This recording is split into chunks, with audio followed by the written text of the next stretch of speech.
Hello, thanks for joining us. I'm James Chow, bringing you a new edition of World Insight. As always, as you know, we bring you 30 minutes of news and analysis from a Chinese perspective on the stories that count. Let's start now with our first story. Well, let's start you off over here in Asia, where Velupillai Prabhakaran, the founder and head of the Liberation Tigers of Tamil Eelam, died in a government military offensive this week. With him also died Sri Lanka's 26-year civil war. But while Sri Lankans celebrate in the streets, a monumental challenge awaits their government. The war on the military front may be over, but ethnic divisions remain, and a war on the political and social front may indeed just be beginning.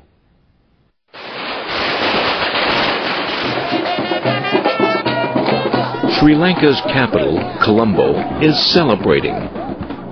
After 3 decades, people are free from bomb threats on buses and in temples. Peace has come, and the taste is sweet. We are thankful to the President and soldiers for taking this initiative.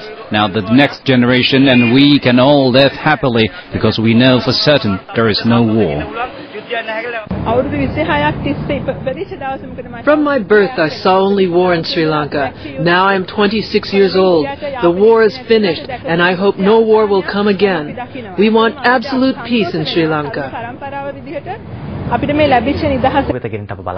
On Monday, the Tamil Tigers' supreme leader was shot dead as he tried to flee the war zone. Velupillai Prabhakaran founded the Liberation Tigers of Tamil Eelam, or LTTE, in the 1970s.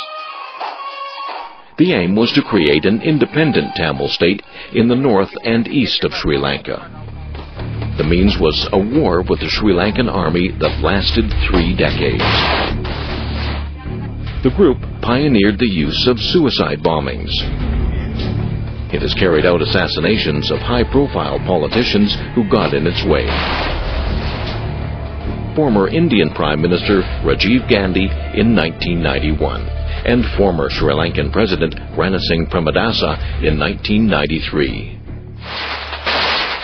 The LTTE is considered a terrorist group by 32 countries. After the peace process broke down in 2006, President Mahinda Rajapaksa made annihilating the Tamil Tiger rebels a priority. In recent months, military offensives forced the rebels into an ever-shrinking sliver of land on the eastern coast. The Tamil Tigers had asked for a truce.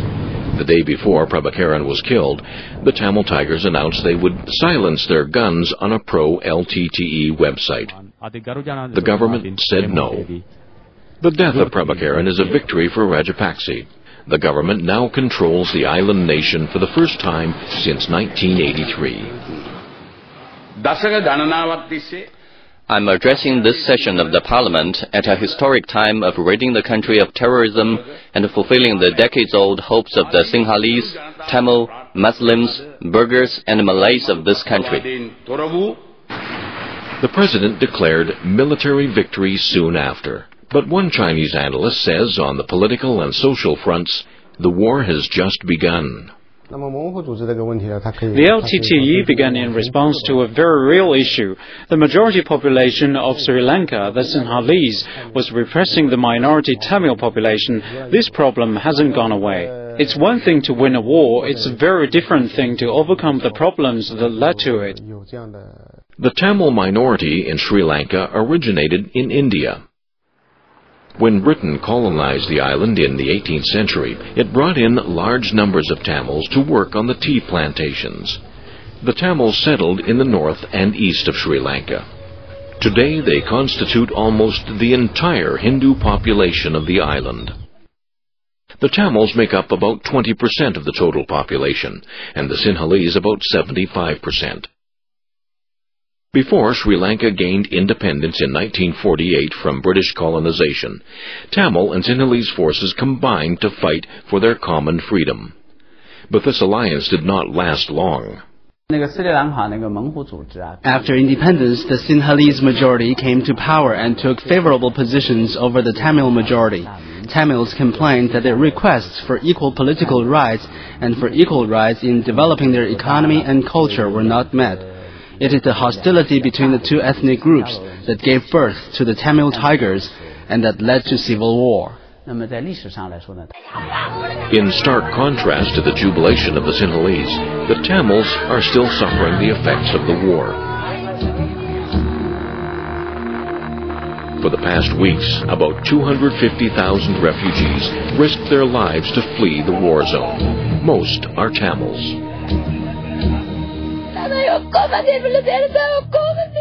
Tell your leaders to rescue our children, all the Tamils. I don't care even if I lose my life. I can't carry on seeing the way the children are suffering. Critics say at the last stage of the war, the Sri Lankan government ignored international cries for a ceasefire to allow thousands of trapped civilians to escape. Now, many war victims live in difficult conditions in government-run camps. The situation has become a humanitarian crisis. What strikes me most markedly is the difference in perceptions among the Sinhalese and the Tamils that I speak to. The Sinhalese viewing the future with optimism, the Tamils with despair and grief that the war should have ended this way, so bloodily. Dealing with the Tamil refugees is the first step to achieve national reconciliation, and in the long term, how to restore confidence of the Tamil people and treat Tamils fairly in politics remain challenges for the government. An iron fist can defeat the separatists, but a handshake can make peace. The President has promised to forge a power-sharing agreement with the Tamil community and carry out reconstruction work in the north and east of the country. The war against the LTTE is not a war against Tamil people. Our aim was to liberate our Tamil people from the clutches of the LTTE. Analysts say that with the end of the battle against the LTTE, Sri Lanka deserves every chance at peace. But it won't be easy to eliminate the deep-seated hostility. Overseas Tamils protested in the U.S. and across Europe after the government declaration of victory. Many Tamils considered Prabhakaran a hero. In Geneva, a Tamil spokeswoman cast doubt about his death.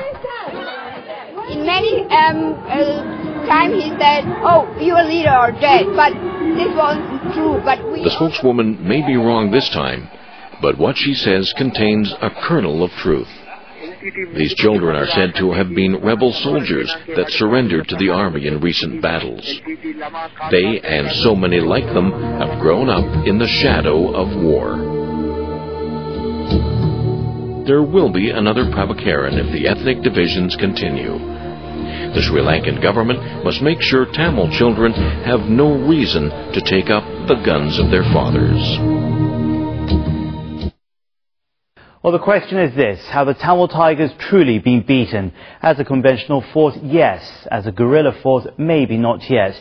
A skillful commander is one who mourns upon victory, that there was no other way to resolve the conflict.